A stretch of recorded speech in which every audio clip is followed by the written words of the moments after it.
And I just didn't have a life in corporate. And I thought I was climbing the right places, right? I'm like, oh, I'm a supervisor now. I'm doing this. Yeah. And then I realized I was climbing the wrong wall. I wasn't home with my kids. Today's guest on True Talk is Digna de Leon Morris, and started selling predominantly to the Spanish market and has sold over 500,000 so far this year.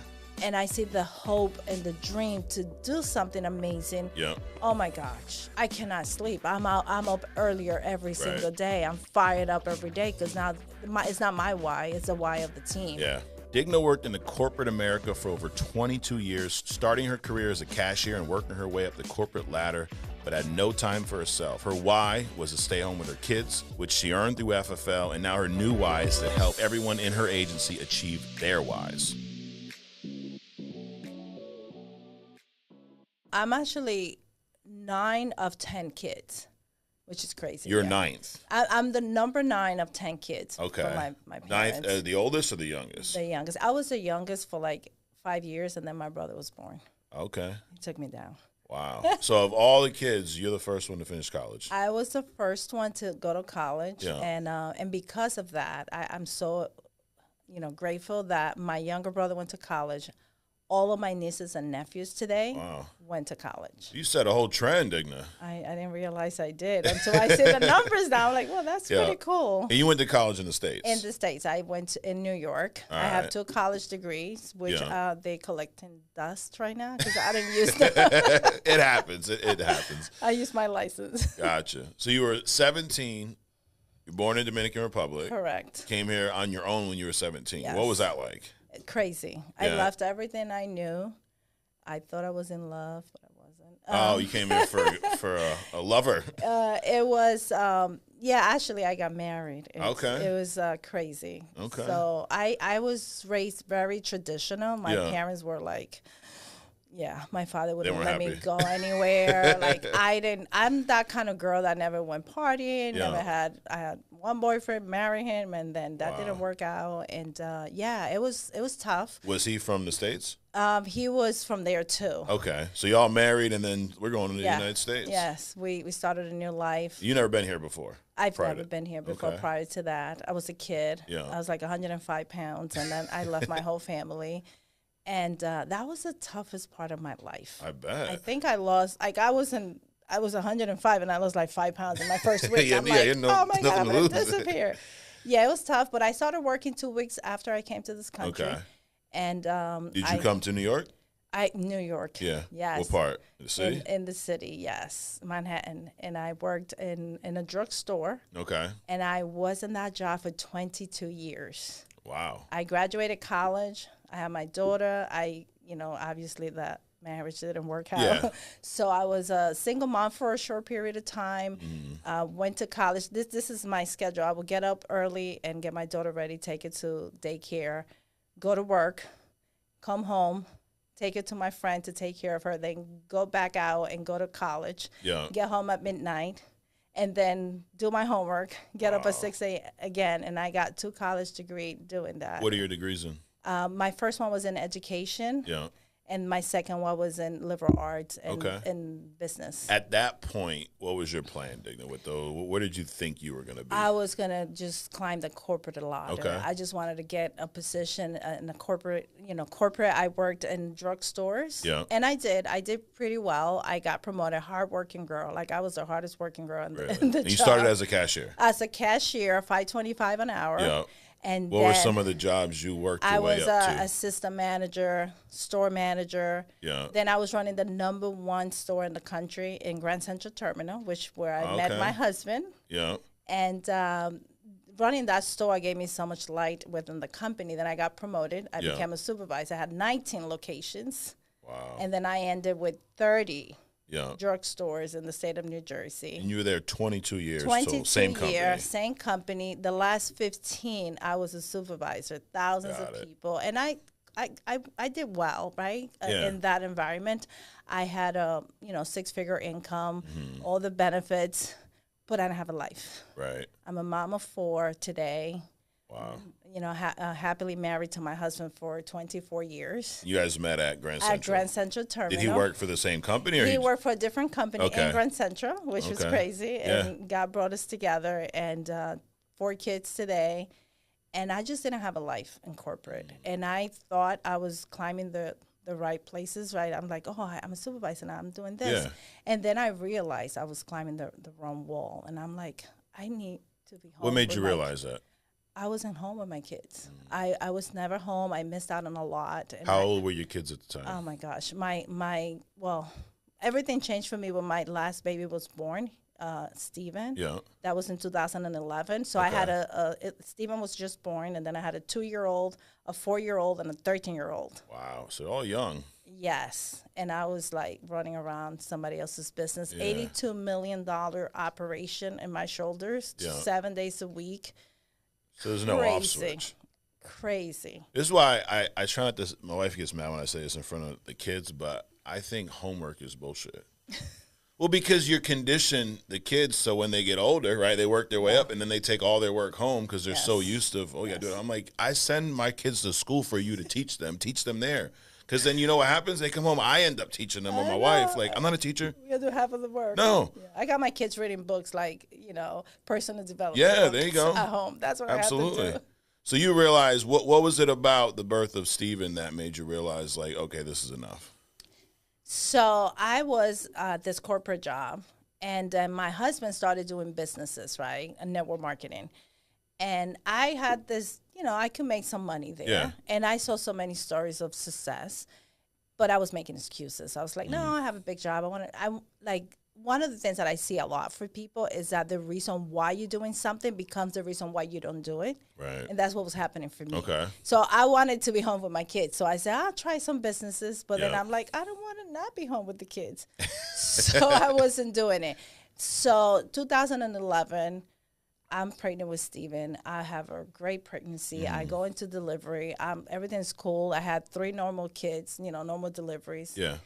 Middle of the night, they just take me and like something is happening. The baby's not breathing. They can find the heartbeat.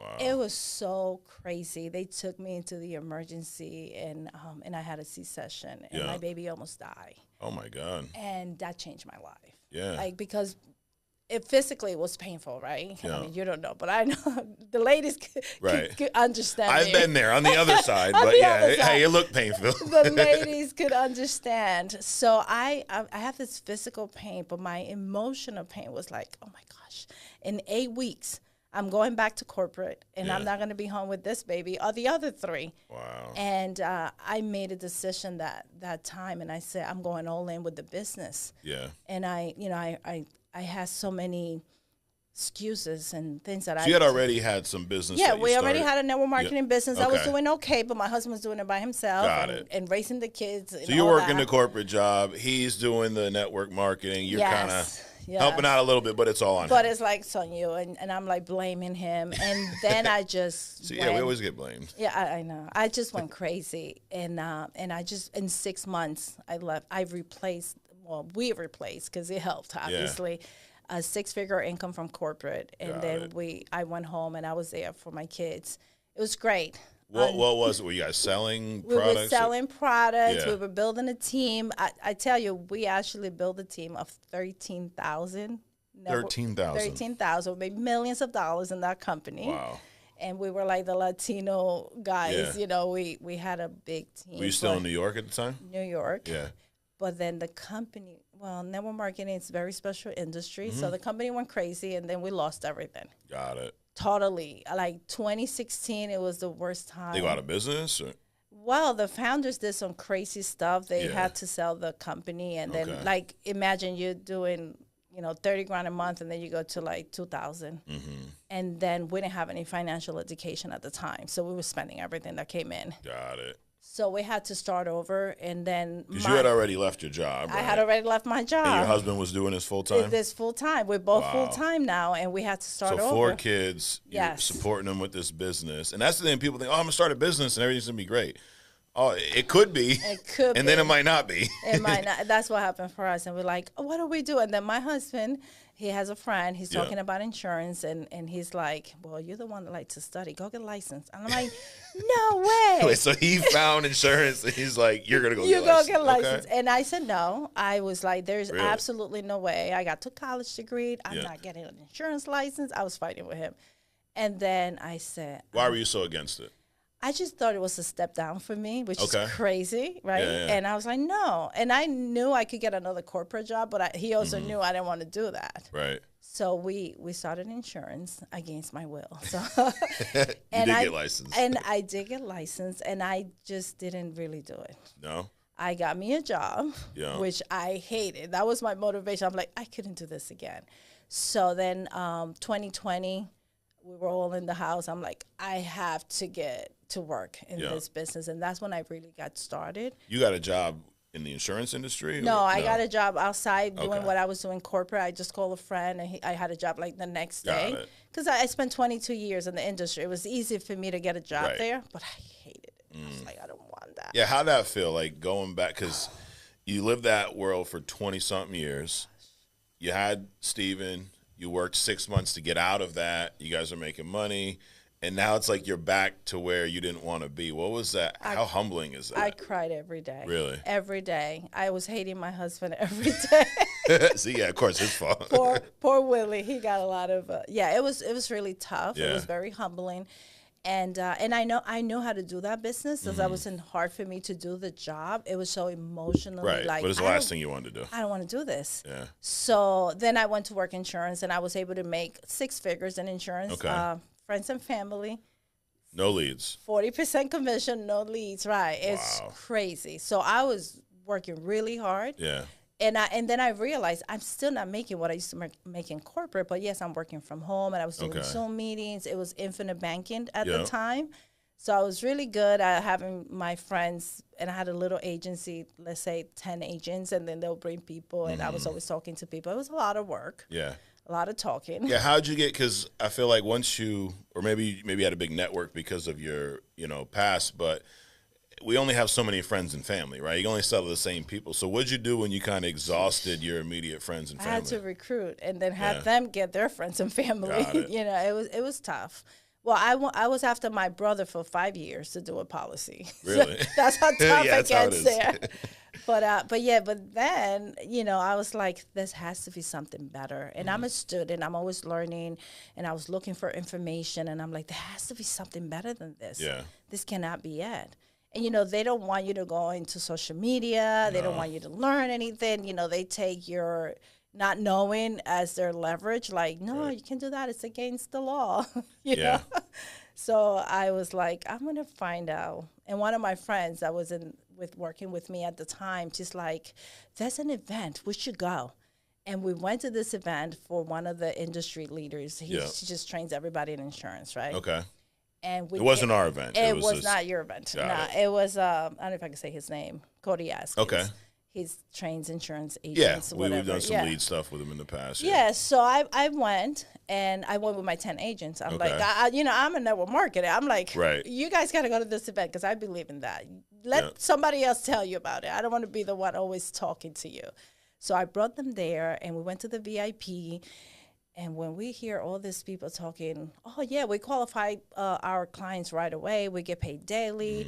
And they talking big numbers. And I'm like, what the hell are you talking about? Where have I been on this 4 years? So I was like I was blown away, first of all. And then I was like, I got to hear more. And that's how I signed. I actually recruited myself into Family First Life with my agents. It was a game changer. And prior to that, you've not even heard of FFL? Never. They didn't let me look at anything else. They used to say, don't look at those videos because those people are lying. Right, they're lying. So I never even looked into it. I believed everything they said. I was so naive. Yeah. That's one thing I regret. Yeah. But then, everything happens for a reason. Right, it does. And I think that's just part of, unfortunately, the industry. Like, there's the company we came from prior to the same way. Like, anything they say out there is not true. Right. The comp you have is the best ever. This is the best. Then you start looking like, well, why are they getting paid more? Why do they have other options for leads? Why do they have all these carriers and we don't have them? Right. So I was reading in your notes, it says you were a secret agent. Secret agent. So The place you were at before was a captive agency? Yes, so I couldn't do anything else. I couldn't get any other contracts. So I was like, and then my friend, and because I brought my little team with me, she started running in homes, and she's like killing it. And I'm like, I'm like, no, I got to do this. So April of 22, that's when I was free, and I went all in. And like May of 22, I got my logo. I went wild. You started in April, and then you had enough production for a logo in May? June, I got the official logo. Yeah, the official logo. Wow. Yes. And I was looking at your personal stats. So 2022, you started in May. You finished a little over 200,000, 214,000 for the year, personally. Yes. What was the most you have sold in a year prior to that when you were friends and family? 40% commission, about 150. 150,000. Yes. Out of 40%. Out of 40%. So I had to work really hard to get that number. Absolutely. Yes. And then 2023, you did 231. But so far this year, you've already doubled your volume. You're at just under 500,000 for the year. Correct. What happened this year? IULs. IULs. Yes. I transitioned to IULs, and I started working in Spanish, which is, my gosh, amazing. So you weren't before? No, I never worked Spanish in this company or the previous companies ever. Like 2023, because we didn't really have. For me, it's more like if I'm going to bring an agent to work with me, I want to support them the right way. Right. So I didn't feel that I had that before. I didn't have leads in Spanish. I didn't have systems. So I went and created them. Yeah. And I you've been a great help to us here, and I know at the Ignite event, and then you're doing a lot with us for the Spanish convention, which is awesome to see because that is a market that's either underserved or unfortunately taken advantage of. I tell you what, Mike, there's 62 million Hispanics in the U.S. 1.1 million came last year. Yeah. The average income for a Latino family is $38,000 a year. That's crazy. And they work in construction. They work in cleaning, Uber, Lyft. And some of these people are professionals in their countries. Absolutely. My team today, I have lawyers, accountants, I got doctors, you name it. And they didn't know that they could get a license in Spanish.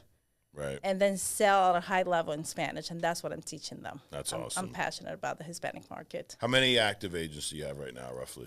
I have over 300 agents, but writing business every month, about 85. 85. Of the 85, how many speak Spanish?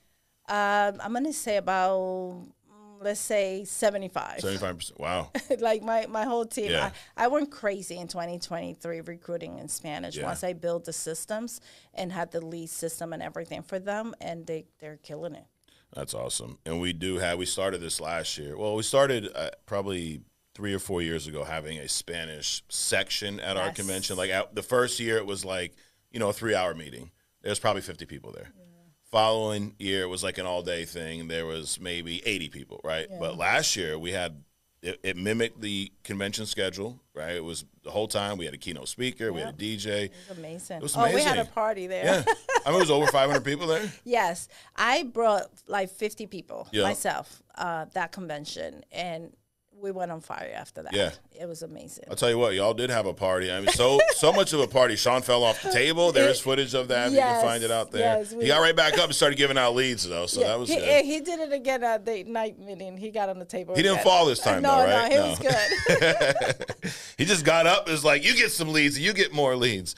But it's great to see what you're doing with that demographic, that population, because like I say, in our industry, there's company, I won't name them, but where I say they prey on, minorities, and they'll set them up, same like this place you're at, 40, 30% comp, bring in all their friends and family, sell to them, and the turn, they don't care. The training is do a list of 200 people, and then they go write policies for them. Yep. I have an agent. I have several, but I have an agent that's been in the industry for over 9 years, and she made some money, but never more than $40,000 a year. She just closed out Hall of Fame, and it's been in 10 months. Yeah, she said Hall of Fame. What's her name? Pilar Arroyave. Pilar. Congratulations. All Spanish, and all Spanish. Yeah, and I have a Fraser Ramos who, the girl was working a job. Yeah. Single mom at the time, driving 4 hours a day, didn't see her family, Came in here, first policy was more than the income she had in 2 weeks of pay at her job. Wow. Today, she's got her logo. Yeah. Got a big agency. She's doing $300K a month with the agency. Wow. An annual premium. Yeah. Right? So amazing to be able to change lives like that. So how many Hall of Famers you think you'll have this year? I'm pushing for 3 or 4. 3 or 4, all Spanish. All Spanish. See, I was talking to Ellie. I think it was Nicole. We were talking about the recognition levels of Hall of Fame, right? And they're like, well, so the Spanish community, they're just getting going, and should we lower it? I'm like, no, we should not lower it. We should just keep finding more agents. So maybe we'll only have 10 Spanish-speaking Hall of Fame agents this year, but next year we can have 20, 60, 80, 100. Let's not lower the bar. Let's just get more resources and keep doing what we're doing. 100% agree with you. Yeah, well, 100%. Thank you for what you're doing to lead the charge. You've already qualified first time, so congratulations there. What about your agency? Where are you guys at year to date? About $5 million. $5 million. Yes. Nice. That's exciting. Yeah, that's awesome. So, I mean, at this pace, next year you'll be a Hall of Fame agency owner as well. Oh, absolutely. I wanted to do it this year. Yeah. We just still got some time. Be close. I tell you, we close out October. Yeah. With our biggest month. You did? How much you guys $907K. Wow. That's awesome. That's the dream because I wanted to get to that $1 million a month. I mean, we submitted over $1 million, but we issued. Well, you should be there in November. Yes, absolutely. So we're gonna be very close. Unless we go like really wild and crazy after this podcast and we get all the Latinos. There you go. And we close out Hall of Fame agency. Yeah, I'd love to do that. Awesome. But even if you don't next year, it's gonna be no doubt. Yes. At that pace, $1 million a month. So I agree. Well, Digna, I got some fun stuff for us here. Okay. So you've been selling insurance for a while, at a high level, which is important. I'm going to throw some statements at you, and you're going to let me know. I'm going to rapid fire these. You're going to tell me if they're true or false. Okay. And then we'll pick a few to discuss. So we'll start with this. You should only buy life insurance when you're older. False. The first thing you should do with your commission is pay off all your debt. False. Term life insurance is always the better choice. False. The best way to sell insurance is to your friends and family only. False. If you have insurance through work, you don't need to get your own policy. So false. We're false across the board so far. Once you have life insurance, you never have to think about it again. That's in the middle there. Yes. Yeah, I'd say false. I think it's false because you always need more. Correct. Life insurance agents only care about selling policies and not about your client's needs. False. People with pre-existing conditions can't get affordable life insurance. That's false. We're false across the board. Yeah, so we'll pick a few here. So one that may be confusing to some people is the first thing you should do with your commission is pay off all your debt. That's false. That's false, Why? 100%. Because you got to grow your business. Correct. I mean, to me, it's like you're killing the goose that's laying the golden eggs, right? Right. To me, it's like you pay yourself first. And how I pay myself first is buy more leads. Because I could take this whatever commission, $5,000, and turn it into 15 if I do the work. Correct. But if I don't do the work and I go pay my bills, and then now I have a chargeback and no money, right, sucks. Yeah. And we're not saying like, hey, don't pay your mortgage and lose your house. Right. But like I say this so often. You get a new agent that gets started. They got some credit card debt. They got this. They get their first commission check. And you're like, you got to buy leads. I have no money, Mike. Well, what'd you do? Well, I had to pay my Capital One bill. Like, bro, you've owed Capital One for like 6 years. Right. Why not? What the hell is one more month going to do? Now you have no money for leads. Crazy. Yeah, you have no clients to go see. Now you might as well go work at Digna's old company and call your friends and family. Yeah, that's it. I tell you what I've done. My husband's like, mortgage is paid, right? I'm like, sure. Yeah, Facebook got that money, and we're going to buy more leads. We're going to be a little late. There you go. And you know what? And then you just go and 10x that money or whatever 5 times because now you got bread and butter. You could go call clients that actually want insurance. Absolutely. And, Absolutely. It just takes like it's mindset. It's thinking bigger, right? Yes. The guy who thinks small-sided, takes that $5,000 in commissions and runs back and pays off Capital One and done.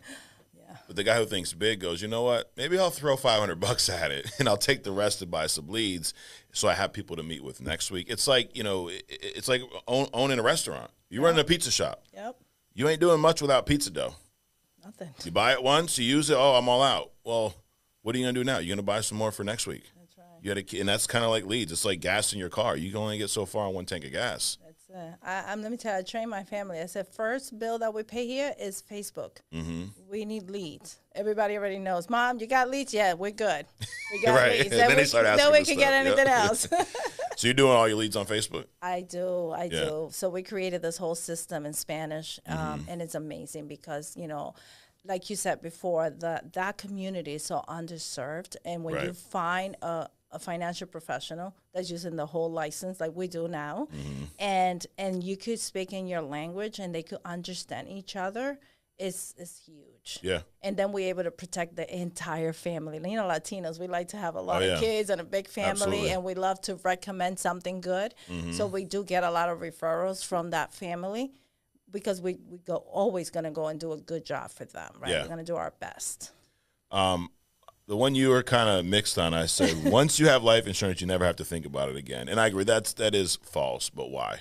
In a sense, but yeah, what I like about that, once I get it on my age and health, I'm locked in with that. Yep. However, I feel that most Americans don't have enough life insurance. Correct. You should have 50 times your salary in life insurance. My family, Mike, oh my gosh. My kids have like 3 IULs, infinite banking. I have like $1 million term with Ethos, and I have like 7 policies because I'm Preferred Plus, and so is my husband. And I'm like, that's the first thing we do in our family. Like, I know my family's going to be okay. Like, even when I talk to a client, it's like, my family's okay. We need to protect yours. Right. You know, so yeah, you never have enough. Yeah, Absolutely and that's one of not. the reasons, not the only, but one of the reasons why you've done so well is you believe in what we do, or you wouldn't have so much insurance on yourself. 100%. You can't sell, or you shouldn't sell life insurance if you don't own a policy. I tell my agents, that's like number one. You need to be a product of your product because it's so different when you talk to anyone. And I tell you a quick story. I have a friend in 2020. He was losing a lot of money in his 401k. I was in my practice company at the time. So I was doing infinite banking. So we were able to save his 401k and move it over and do all these things for him. And I have, he got a life insurance policy through that. And in 2023, he called me. This is somebody I know. This is a friend. And he had a chronic condition. And we filled out some paperwork. And that policy paid him $75,000. Wow. He was able to pay off his mortgage, which was like $30,000. Yeah. And then he was able to take care of himself. Yeah. And he's doing well. And to me, that means everything. Absolutely. Like, because of that policy, he didn't die from the disease, right? He's okay. Right. That means a lot. Yeah. Imagine if he didn't have that, what that extra stress of hospital bills, whatever, what that would do to that individual. When I found him, he had a term policy that was going to expire the next year. Wow. He would have been in a lot of trouble. Yeah.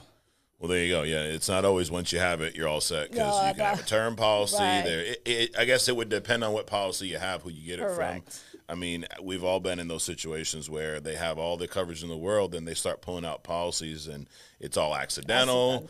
I've seen people pull out policies that have already expired. I'm like, well, you haven't died yet. This one's gone. Like, but a lot of times the client gets, most of the time they get the policy delivered to them. No one ever goes over it.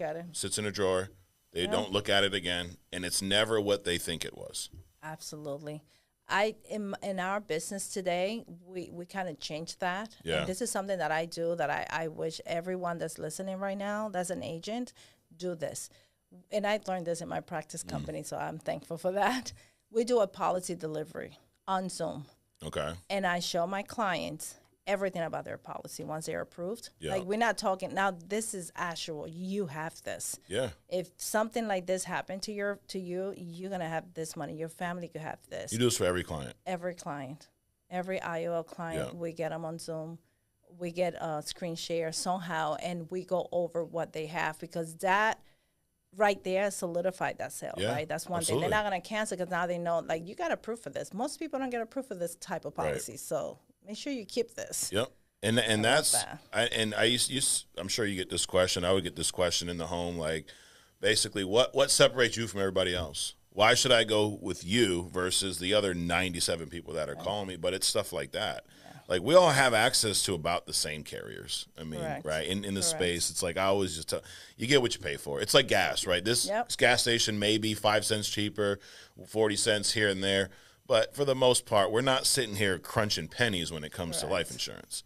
But it's the other things that set you. Are you going to go above and beyond? Are you going to answer the client's phone call? Are you going to deliver the policy? Are they going to understand? Because most agents just policy gets sent to the client. They never hear from them again. Yeah.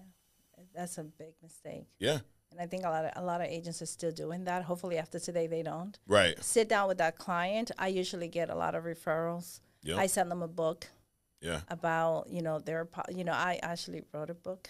I'm going to publish it. You wrote a book? I did. Because I was sending out books to my clients, and it's education. I've been in this industry almost 8 years. I read every book you could imagine, because that's what we used to do at the practice company. Yeah. We used to read a lot of books. Got it. Which is good. I use it now. So educating the client on that product. Mm-hmm. So they get a gift from me, and they get the policy package. They get an actual gift, a book that's going to educate them on the product. Yeah. And then they get a little thank you note. Like the best way to say thank you is a referral.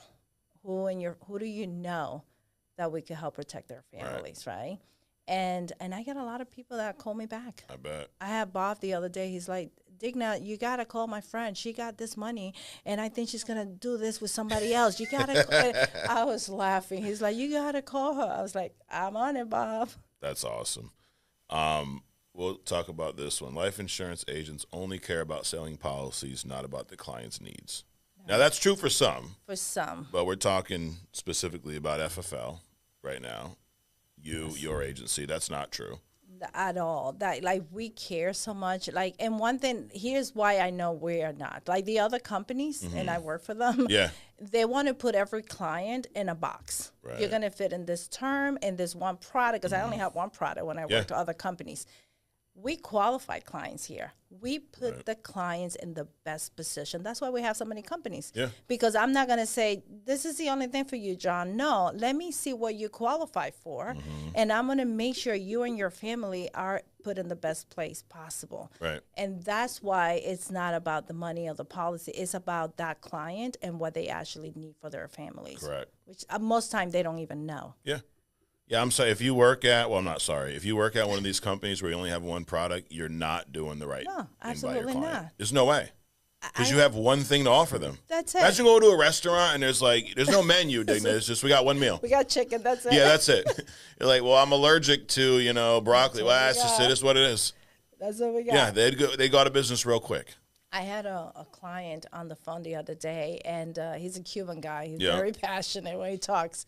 So he's like, well, I got this policy, and it's $300,000 and blah, blah, blah. And I said, Carlos, send me pictures of your policy. So I'm on the phone. We're connecting. He sent me all the pictures. I said, did you know you have a final expense? He's a truck driver. Yeah. If, God forbid, something happens to you on that truck, your policy is going to get $35,000. Oh, my God, he was so mad. He said, $35,000? How is that even possible? Yep. I put this man in a $300,000 IUL for the same money he was paying for that final expense and a couple of accidental policies. Like, he was so grateful. Yep.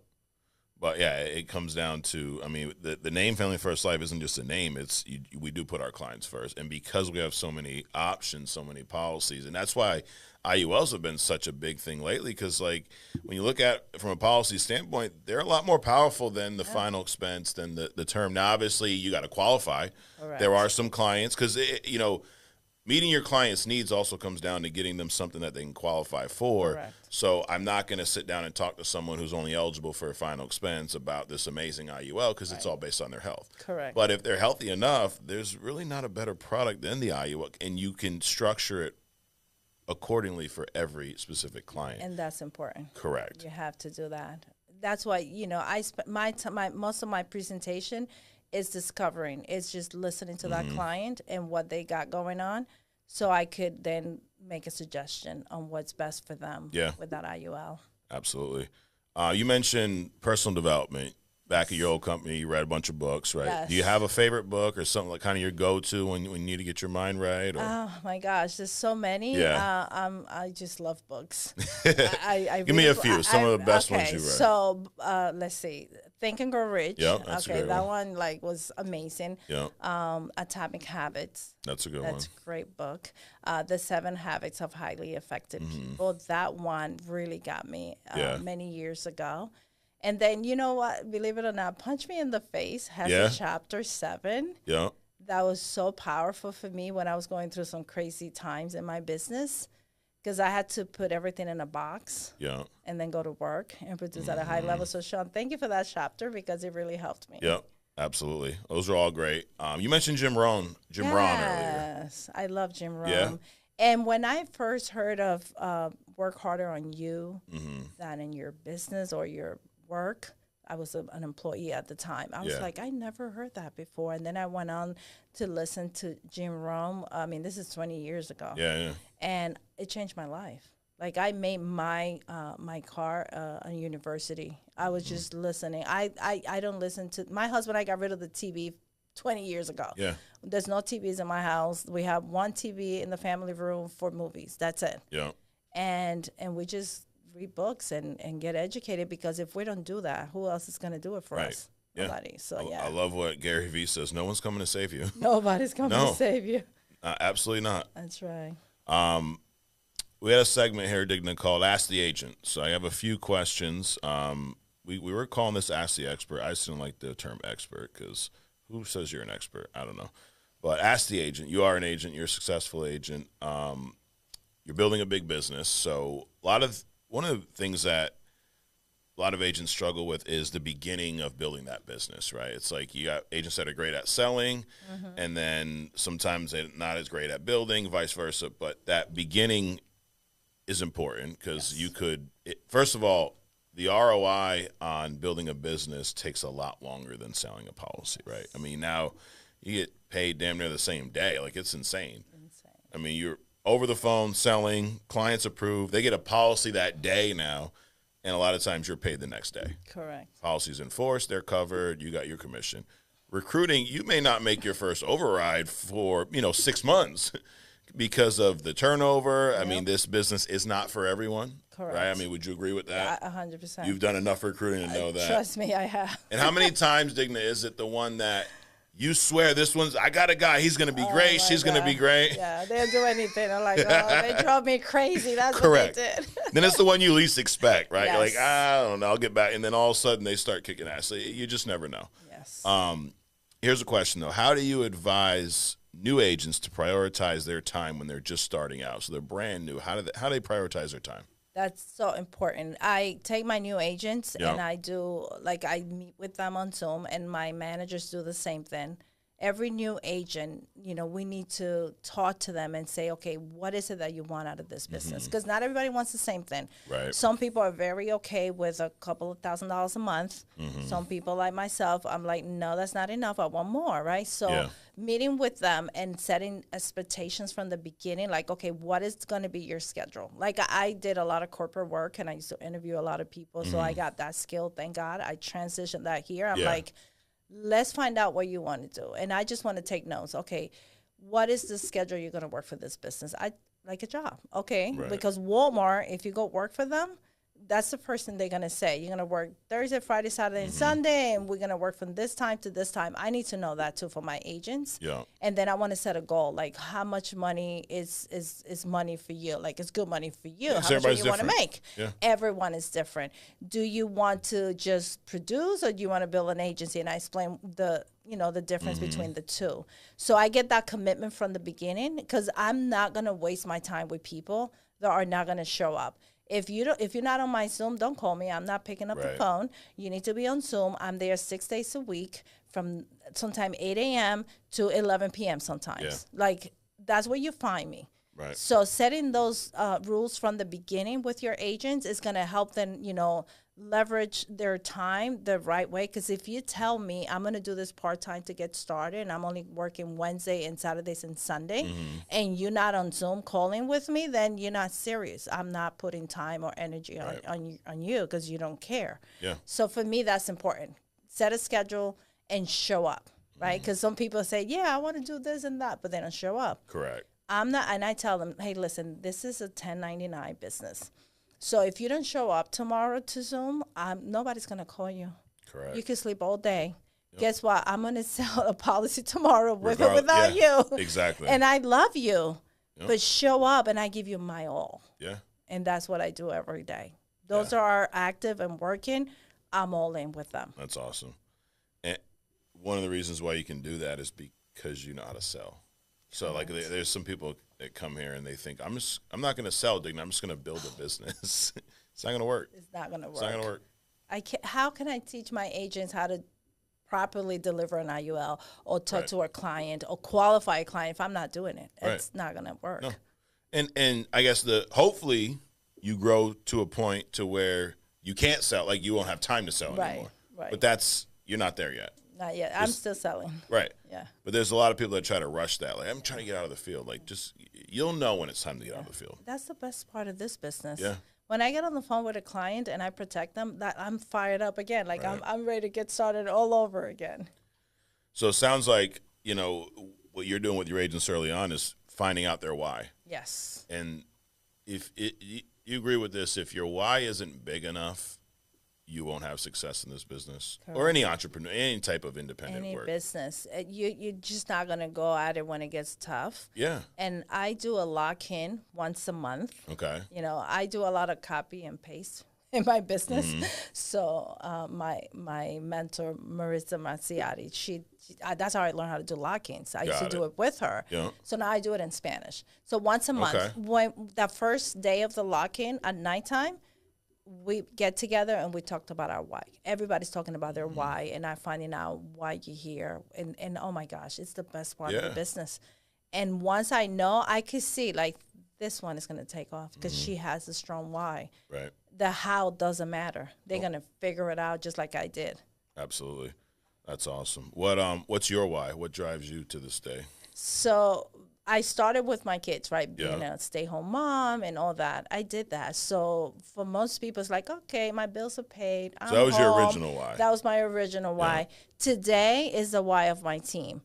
Oh my gosh, when I have those lock-ins and I sit down and everybody's crying and we're hugging and we're laughing and everybody's telling me why they doing this, especially with the Latinos, we like very dramatic kind of people. I know. I married into a Latino. Really? Yes. Yeah, my wife is Puerto Rican Mexican. Oh, cool. All right. So, hey, go Latina. So they're passionate, they're dramatic and everything, and I have 4 kids and they're all the same way. Yes. Wow, so I love it. Okay, so I can confirm. You can understand me. Yes. So when we get together and we start talking about our why and what we left behind, why we're doing this, and I see the tears and I see the hope and the dream to do something amazing. Yeah. Oh my gosh, I cannot sleep. I'm up earlier every single day. I'm fired up every day because now it's not my why, it's the why of the team. Yeah. And I'm all in. I'm like, that's awesome. Forget it. I won't stop. Yeah. Well, that's you have to revisit your why, right? Because like you said, your original why was stay home with the kids. Well, you've done that. Well, now you need a newer and bigger one because you're not going to get here with the same why that got you here. Absolutely not. And lately, the why got even bigger. Yeah. And I always worked in English before. Yep. And in 2023, I transitioned to Spanish. And, oh, my gosh, I'm, like, in love with the Hispanic market, right? Because I see all this Hispanic coming into this country. They're professionals. Yeah. They do an Uber. They are, Lyft and whatever, cleaning houses, whatever they could do that they could speak Spanish because they don't speak the language. Correct. So when I'm able to take one of those people and just like, hey, here, go get a license in Spanish, and they get contracted. And then these people go to work, and they make money like they used to make as a professional. Yeah. It's changed forever. So my new why, there's 62 million Hispanics in the U.S., and most of them don't know that they could get a license and serve clients in their language. So if you're Hispanic and you're listening, you need to call us. Yeah. What platforms are you on social media? I'm on all the platforms with my name, Digna DeLeon Morris. Got it. And you'll find me there. And I tell you, because I'm passionate about it, because there's more for them in this country. That American dream, it's real. Yeah. You just got to find a level 10 opportunity. Most of the opportunities in the insurance business is a level 2. Mm-hmm. You're not going to be able to, grow a big agency and make the money that you want to make in some of those companies. I'm sorry, you're not. Right. You need to be here with us. Yeah. Period. Like, that's it. Absolutely. Love it. But it's crazy that, when you said that, like, most Latinos have no idea that they could take the exam. First of all, they have no idea that what you could do in the insurance industry. Right. And they have no idea that you can take the exam in Spanish. Have Spanish leads, Spanish marketing, the like whole thing. And we put it together. Yeah. So they just got to call us. Right. When we ask some of these carriers, it's funny. They're like, "Oh, we have someone that speaks Spanish." You could tell, like, this guy never does anything because no one ever asks. They're like, "Yeah, we'll bring him too." It's just some dude sitting there waiting. Yeah. I call every carrier. I say, "Who speaks Spanish? I need them on my LACN. They need to train my team." And we have some great ones. Like, I just love them. Yeah. We have the best companies. Absolutely. I'm really happy about that. We talked about taking care of clients, right? I saw this article about IULs. IULs can be great. Yes. But just like anything that's great, somebody can screw them up, right? Absolutely. There's and you see this stuff all the time. A lot of lawsuits with sometimes the insurance carrier gets named, sometimes the producer. So I won't give out the names, but there's an agent right now that is being sued for basically misrepresenting an IUL, right? Wow. They set it up the wrong way, to sum it up, which I think happens so often. Yes. Because if an IUL set up the right way, you can earn money. It can last you forever. You can set up a tax-free retirement. You can set up college funds. But the key is it has to be set up the right way. Correct. In the IUL writing process, there's an illustration. Correct. Unfortunately, some agents show an illustration that may not be the illustration for your product. Maybe something that is just, lack of better words, bullshit, right? Yeah. I show you these amazing returns, but then I set you up in something that's not that way. And then we talked about earlier where not all agents follow up with clients. Client gets up. So there's a situation now where, and I'm sure there's a bunch of these, where the client's upset because a year later found out what the agent said was not. They didn't deliver, pretty much, right? You sell a lot of IULs, right? How do you make sure that, number one, your clients understand what you're presenting them, but also you're giving them exactly what they need? Yeah, that's great. So I bring them on Zoom or we screen share. Yeah. And I build the illustration with them. They see everything. And I show them. So when I go in and I click, I put their information so they see it. They see me logging into the company, right? So that's a lot of credibility right there. Yeah. And then I go in and then I say, okay, Carlos, this is the way you can set up an IUL. And I show them at the top of the illustration. Yeah. You could do minimum death benefit, which is what I would like for you, but we're going to look at the other options because it all depends on what I found out on my discovery. Right? They have a mortgage. They have young kids. So I'll explain how much insurance you should need at that point. Yeah. But I show them this is the way we could do it, and this is what it would look like with that amount of money they gave me. And I show those numbers. And I say, you're writing this down. And then I go, okay, now we could do a balance. We could do, death benefit and cash value. We could split it. Yeah. And this is what that would look like. Obviously, your insurance cost is going to go up. And I show them, and then based on what they told me, we build that illustration together. And then I go into the market and I show them in the illustration. You see here, we are illustrating at 6.44%. This is what has happened in the last 20 years. Now let's look at the market. What happened since 2008? We lost this much, but look, the person with an IUL got zero. Right. So you won't get anything that year. Right, but you won't lose. But you won't lose anything. And then I show them the numbers. And then by the end of that conversation, they're making an informed decision based on what they actually need. And if you don't do that for your clients and you're just putting everybody in a box, that's not going to work. Yeah. And I show them my IUL and my husband's IUL. Oh, really? And I show them the cash value accumulated. Yeah. I do that. I want them to see. Yeah. This is real, right? I love that. It's just being transparent. Yes. Right? And it's almost like, take a step back. What would you want someone to do for you in that situation? Exactly. I mean, it sounds like, and it's not just, I've seen a handful of these where it sounds like they have like this blanket illustration that looks great, right? Wow. They show you that. Oh, yeah, it's great. Get you to agree.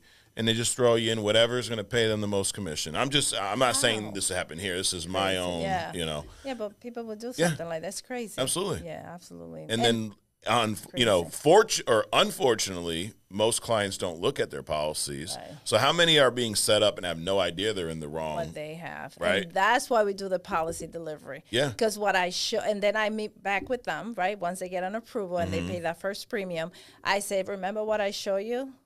Now here's what you got approved for. And now they see the same number. And I see it again. They see it again, and they get a package. Yeah. And I want them to know what they have, because most people, like you said, they don't even know that what they have. People pass away, and the family doesn't know they have a policy. Absolutely. And I want to know who needs to know about this policy if something happens to you tomorrow. Yeah.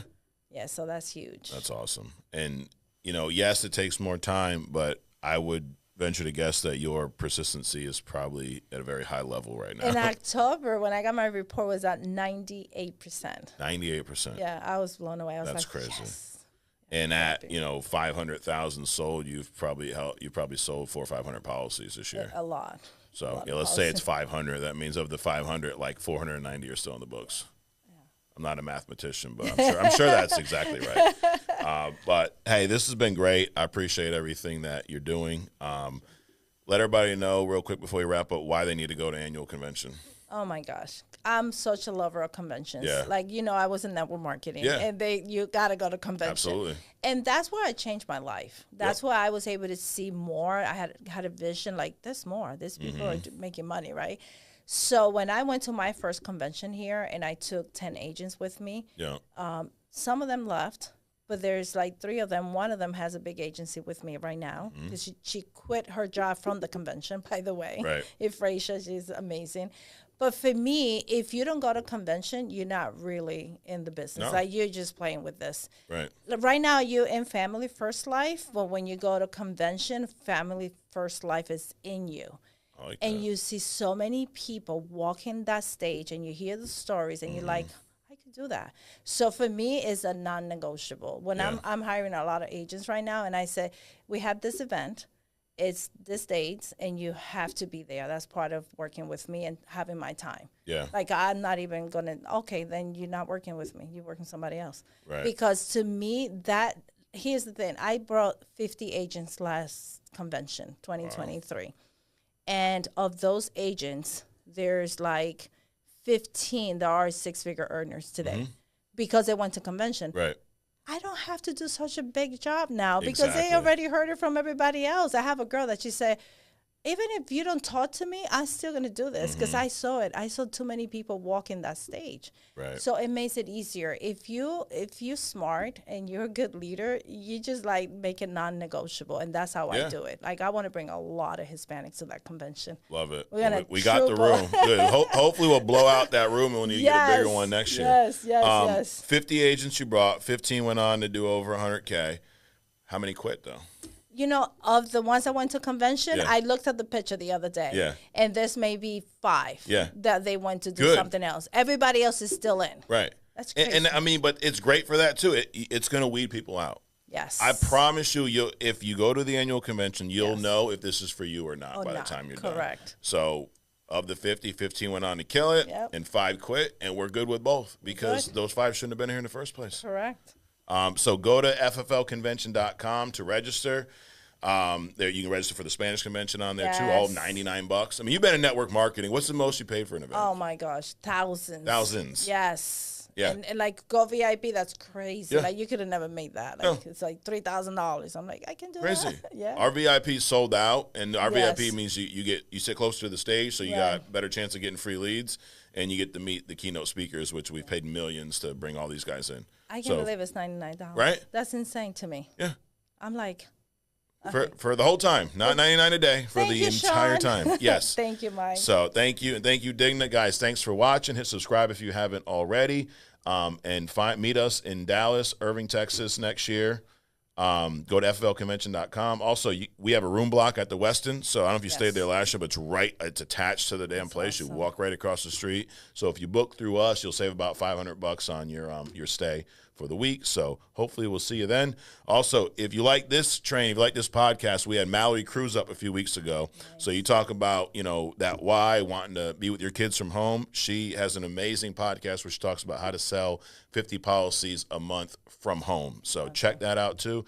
And you know where to find us every week right here on True Talk. We'll see you next week.